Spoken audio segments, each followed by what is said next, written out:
Direction of A minimum of minor lobe. Maximum നമ്മൾ പറഞ്ഞു കഴിഞ്ഞതേ ഉള്ളൂ. അപ്പൊ എന്താ, ഇത് നേരത്തെ പോലെ തന്നെ എൻ ഐസോട്രോപിക് എലമെന്റ് വരുമ്പോൾ എന്താ, e t is equal to E0 into sine n psi by 2 divide by psi by 2. നമുക്ക് എന്താ മിനിമം വാല്യൂ കണ്ടുപിടിക്കണം അല്ലെ, ഇ ടിയുടെ മിനിമം വാല്യൂ കണ്ടുപിടിക്കണം. ഇതിനെ നമുക്ക് എങ്ങോട്ട് ഇക്വേറ്റ് ചെയ്യാം, സീറോയ്ക്ക് ഇക്വേറ്റ് ചെയ്യാം. സീറോയ്ക്ക് ഇക്വേറ്റ് ചെയ്യുമ്പോൾ നമ്മൾ നേരത്തെ പറഞ്ഞത് എൻ സൈ ബൈ 2 നമ്മൾ മാക്സിമത്തിന് ഈക്വൽ ടു 1 ആണ് കൊടുത്തത്. എൻ സൈ ബൈ 2 എന്ന് പറയുന്നത് എന്തായി, ഈക്വൽ ടു 0 കൊടുത്തു. അപ്പൊ എൻ സൈ ബൈ 2 സൈൻ അപ്പൊ സൈൻ ഇൻവേഴ്സ് ഓഫ് 0. അപ്പം സൈൻ എൻ ബൈ എന്ന് പറയുമ്പോഴത്തേക്ക് നമുക്ക് എന്താ എന്നിന് വാല്യൂസ് കൊടുക്കുക. ഏതൊക്കെ വാല്യൂ വരും, പൈ വരും, അതുപോലെ 2π വരും, 3π വരും. ഇതെല്ലാത്തിലും എന്തായിരിക്കും സൈൻ്റെ വാല്യൂ എന്താ, 0 ആണ് വരിക. അപ്പൊ സൈയുടെ വാല്യൂ എന്ന് പറഞ്ഞാൽ 2 ഒക്കെ ഇപ്പുറത്തോട്ട് വന്നിട്ട് സൈ മാത്രമാകുമ്പോൾ പ്ലസ് ഓർ മൈനസ് 2nπ/n എന്നാണ് കിട്ടുക.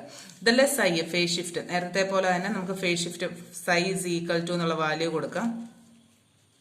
Beta d cos theta minimum of minor plus alpha എന്ന് കൊടുത്തു. That's equal to plus or minus 2nπ/n എന്ന് കൊടുത്തു. നമുക്കറിയാം ബീറ്റയുടെ വാല്യൂ നമ്മൾ എന്ത് കൊടുത്തു, 2π/λ കൊടുത്തു.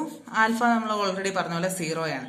ആ വാല്യൂ സബ്സ്റ്റിറ്റ്യൂട്ട് ചെയ്ത് കഴിയുമ്പോഴത്തേക്ക് cos theta minimum of minor value എന്ന് പറഞ്ഞാൽ plus or minus n λ divide by nd എന്ന് പറയും. കോസ് ഇൻവേഴ്സ് ഓഫ് എന്ന് പറഞ്ഞാൽ നമുക്ക് ആ വാല്യൂസ് നമുക്ക് ഇവിടെ എടുക്കുവാണ് ചെയ്തേക്കുന്നത്. ഇതെന്താണെന്ന് ചോദിച്ചു കഴിഞ്ഞാൽ തീറ്റ മിനിമം ഓഫ് മൈനർ ലോബ്, അതായത് ഡയറക്ഷൻ നമ്മൾ കണ്ടുപിടിക്കുകയാണ് ചെയ്തത്. അപ്പൊ നേരത്തെ ചെയ്ത പോലെ തന്നെ ആ ഒരു കണ്ടീഷൻ ഒരു ക്വസ്റ്റ്യൻ നമുക്കിവിടെ നോക്കാം. n is equal to 4 ആയിട്ടുള്ള ഒരു ക്വസ്റ്റ്യൻ. അതായത് നമ്മൾ നേരത്തെ ചെയ്തു 4 ഐസോട്രോപിക് ആണെങ്കിൽ നമുക്ക് എങ്ങനെയാണ് ചെയ്യുന്നതെന്ന്. അപ്പോൾ ഇവിടെ ചെയ്യുമ്പോഴത്തേക്ക് n is equal to 4, d is equal to λ/2, n is equal to capital N is equal to 1. ആ വാല്യൂ നമ്മൾ സബ്സ്റ്റിറ്റ്യൂട്ട് ചെയ്യുമ്പോഴത്തേക്ക് എന്താ, ക്യാപിറ്റൽ എൻ്റെ പ്ലേസിൽ 1 കൊടുത്തു, ലാംഡ അതുപോലെ തന്നെ സ്മോൾ എൻ്റെ പ്ലേസിൽ 4 കൊടുത്തു, ഡിയുടെ പ്ലേസിൽ λ/2 ക്യാൻസൽ ചെയ്യുക. കിട്ടുമ്പോൾ നമുക്ക് കിട്ടുന്നത് എന്താ, കോസ് ഇൻവേഴ്സ് ഓഫ് 1/2 എന്നാണ് കിട്ടുന്നത്. അപ്പൊ കോസിന്റെ 1/2 വാല്യൂസ് വരുന്ന ഏതിനൊക്കെ ആയിരിക്കും, പ്ലസ് ഓർ മൈനസ് 60 ഡിഗ്രിക്കും പ്ലസ് ഓർ മൈനസ് 120 ഡിഗ്രിക്കുമാണ് വരുന്നത്. ഇനി എന്താ, ഇനിയിപ്പോ n is equal to 2 കൊടുക്കുക. 2 കൊടുത്തു കഴിയുമ്പോൾ എന്ത് വരും, ഇവിടുത്തെ n is equal to 2 കൊടുത്തു കഴിയുമ്പോൾ നമുക്കിവിടെ തീറ്റ മിനിമം ഓഫ് മൈനർ എന്ന് പറയുമ്പോഴത്തേക്ക് നമുക്ക് എന്ത് വരും, n is equal to കൊടുത്തേക്കുന്നത് 2 ആണ്. 2 കൊടുക്കുമ്പോഴത്തേക്ക് കോസ് ഇൻവേഴ്സ് ഓഫ് ഇവിടെ വരുമ്പോൾ n λ അല്ലേ, 2 ഇൻറ്റു λ പ്ലസ് ഓർ മൈനസ് ഉണ്ട്, 2 ഇൻറ്റു λ ഡിവൈഡ് ബൈ 4 ഇൻറ്റു λ/2 എന്ന് വരും. λ ക്യാൻസലായി, ഇത് ക്യാൻസലായി, 2 വന്നു. അപ്പൊ 2 ക്യാൻസൽ ആയി കഴിഞ്ഞാൽ നമുക്ക് എന്ത് വാല്യൂ കിട്ടും, പ്ലസ് ഓർ മൈനസ് 1 എന്ന് കിട്ടും. അപ്പൊ കോസിന്റെ ഏതൊക്കെ വാല്യൂസിനാണ് പ്ലസ് ഓർ മൈനസ് 1, 0 ഡിഗ്രിയിലും 180 ഡിഗ്രിയിലുമാണ് നമുക്ക് ഇവിടെ വരുന്നത്. അപ്പൊ നമുക്ക് ഇത്രയും റേഡിയേഷൻ പാറ്റേൺസ് കിട്ടി. റേഡിയേഷൻ പാറ്റേൺസ് എന്ന് പറഞ്ഞു കഴിഞ്ഞാൽ തീറ്റ മേജർ ലോബിന്റെ മാക്സിമം വാല്യൂം കിട്ടി, മൈനർ ലോബിന്റെ മാക്സിമവും കിട്ടി, മിനിമം ഡയറക്ഷൻ നമ്മളിവിടെ കണ്ടുപിടിച്ചു. ഇനിയിപ്പോ റേഡിയേഷൻ പാറ്റേൺ ഏതൊക്കെയാണ് ഡിഗ്രി എന്നുള്ളത് നമ്മൾ പറയുന്നത്.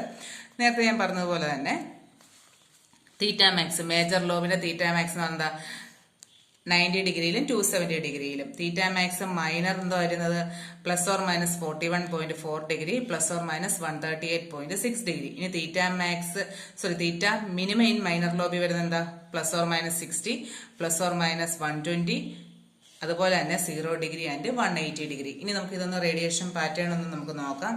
റേഡിയേഷൻ പാറ്റേൺ എന്ന് പറഞ്ഞു കഴിയുമ്പോഴത്തേക്ക് ഇതാണ് അതിന്റെ റേഡിയേഷൻ പാറ്റേൺ നമുക്ക് ഇവിടെ എടുക്കുന്നത്. അപ്പൊ റേഡിയേഷൻ പാറ്റേൺ എടുക്കുമ്പോഴത്തേക്ക് നമുക്ക് എന്തൊക്കെയാണ് അതിനകത്ത് വേണ്ടതെന്ന് അറിയാവോ. നമ്മളിപ്പം കിട്ടിയേക്കുന്ന കാര്യങ്ങളെല്ലാം നമ്മൾ അതിനകത്ത് വരയ്ക്കുകയാണ് ചെയ്തേക്കുന്നത്. റേഡിയേഷൻ പാറ്റേൺ നമ്മൾ ഓൾറെഡി തന്നെ പറഞ്ഞു. എങ്ങനെയാണ്,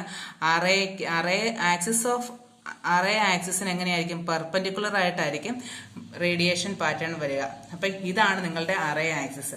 അതിന് പെർപെൻഡിക്കുലർ ആയിട്ടായിരിക്കും നമ്മളുടെ ബ്രോഡ് സൈഡ് അറേയുടെ റേഡിയേഷൻ പാറ്റേൺ വരിക. ഇതാണ് മാക്സിമം റേഡിയേഷൻ പാറ്റേൺ എന്ന് പറയുന്നത്. ഇത് 4 എന്താ, 4 നമുക്ക് കിട്ടിയത് അതെന്തായിരിക്കും, മൈനർ ലോബ്സ് ആണ് നമുക്കിവിടെ കിട്ടിയേക്കുന്നത്. അതുപോലെ തന്നെ നമ്മൾ നേരത്തെ പറഞ്ഞേക്കുന്നത് എന്താ, മാക്സിമത്തിന്റെ ഡയറക്ഷൻ ഏതാ, 90 ഡിഗ്രിയും 270 ഡിഗ്രിയും. Theta is equal to 90 degree, theta is equal to 270 ഡിഗ്രിയിലാണ് കിട്ടുന്നത്.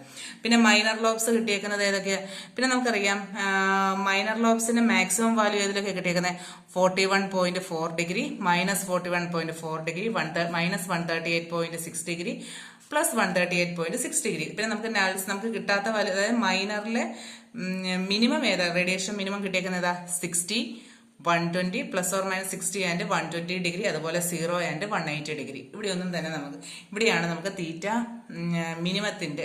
മിനിമം ഓഫ് മൈനർ ലോബ് കിട്ടിയേക്കുന്നത്. ഇനി നമ്മളിവിടെ കണ്ടുപിടിക്കാൻ വേണ്ടി പോകുന്നത് ബീം വിഡ്ത്ത് എന്ന് പറഞ്ഞൊരു സംഭവമാണ് കണ്ടുപിടിക്കുന്നത്. അപ്പൊ ബീം വിഡ്ത്ത് എന്ന് പറഞ്ഞു കഴിയുമ്പോഴത്തേക്ക് ബീം വിഡ്ത്ത് കണ്ടുപിടിക്കുമ്പോഴത്തേക്ക് നമ്മൾ ആദ്യമേ എടുക്കുന്ന ഫസ്റ്റ് നൾസ് ആണ് എടുക്കുന്നത് അല്ലേ. ഇത് ആംഗിൾ ബിറ്റ്വീൻ ഫസ്റ്റ് നൾസ് എടുക്കുന്നത്. ഫസ്റ്റ് നൾസ് എടുക്കുമ്പോഴത്തേക്ക് ഏതൊക്കെയാ ഇവിടെയുള്ള ആംഗിൾ എടുക്കുന്നത്.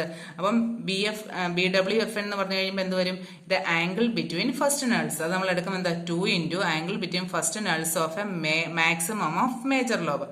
ഇക്വേഷൻ വരുമ്പോൾ 2 ഇൻറ്റു ഗാമ1. ഗാമ1 നമ്മൾ എന്ത് വാല്യൂ കൊടുക്കും, λ/ND നമുക്ക് ഇവിടെ കൊടുക്കാം. അപ്പൊ എന്ത് വരും 2 ലാംഡ, അതായത് ഈ ND approximately equal to length ആയിട്ട് നമ്മളിവിടെ കൊടുക്കുക. അപ്പൊ എന്ത് വരും 2 ലാംഡ ഡിവൈഡ് ബൈ L. ഇത് നമ്മളൊരു ഡിഗ്രിയിലായിട്ട് നമ്മളിവിടെ എഴുതുവാണെങ്കിൽ നമുക്കതിനെ കിട്ടുന്നതാണ് 114.6 degree divide by L lambda എന്നാണ് നമുക്ക് വാല്യൂ കിട്ടുക. ഇനി ഹാഫ് പവർ ബീം വിഡ്ത്തോ, ഇത് beam width of first nulls നമ്മൾ എടുത്തത്. ഇത് ഹാഫ് പവർ ബീം വിഡ്ത്ത് എന്ന് പറഞ്ഞു കഴിഞ്ഞാൽ ഇതിന്റെ ഡിവൈഡഡ് ബൈ 2 എഴുതി വെച്ചാൽ മതി. അതായത് 57.3 degree divide by L by lambda. ഇത്രയാണ് നമുക്ക് ബ്രോഡ് സൈഡ് അറേഡിനകത്ത് പഠിക്കാൻ വേണ്ടിയുള്ളത്. ഇത്രയും കാര്യങ്ങളാണ് നിങ്ങൾ ഡെറിവേഷൻ ചോദിച്ചാൽ ഡിസൈൻ ചോദിച്ചു കഴിഞ്ഞാൽ ചെയ്യാൻ വേണ്ടിയുള്ളത്. ഇതിനകത്ത് കൂടുതലായിട്ട് നിങ്ങളോട് ക്വസ്റ്റ്യൻ ചോദിക്കാൻ ഡിസൈൻ ചെയ്യാനായിരിക്കും. ഡിസൈൻ ചെയ്യുമ്പോൾ നിങ്ങൾ ആദ്യമേ നോക്കേണ്ടത് അത് ബ്രോഡ് സൈഡ് അറേയാണെന്ന് പറഞ്ഞിട്ടില്ലെങ്കിൽ ആണോ എന്ന് ചെക്ക് ചെയ്യാൻ വേണ്ടി നമുക്കറിയാം അറേ ആക്സിസിന്, അതായത് ഈ ഒരു അറേ ആക്സിസിന് പെർപെൻഡിക്കുലർ ആണെന്ന് പറഞ്ഞിട്ടുണ്ടെങ്കിൽ അത് ബ്രോഡ് സൈഡ് അറേ ആയിരിക്കും. അതുപോലെ തന്നെ ഇൻഫേസ് ആണെന്ന് പറഞ്ഞിട്ടുണ്ടെങ്കിൽ അത് ബ്രോഡ് സൈഡ് അറേ ആയിരിക്കും. പിന്നെ നിങ്ങൾക്ക് നേരത്തെ ഇപ്പം നമ്മൾ ചെയ്ത പോലെ തന്നെ എന്നിന്റെ വാല്യൂ തന്നിട്ടുണ്ടായിരിക്കും, ക്യാപിറ്റൽ N തന്നിട്ടുണ്ടായിരിക്കും, D എന്ന് പറഞ്ഞാൽ λ/2 ഓർ ലാംഡയോ ഏതെങ്കിലും ഒരു കോൺസ്റ്റന്റ് ആയിരിക്കും സ്പേസിങ് തന്നേക്കുക. ഇത്രയും കാര്യങ്ങളാണ് നമുക്ക് ബ്രോഡ് സൈഡ് അറേയുടെ ഡിസൈന് വേണ്ടത്.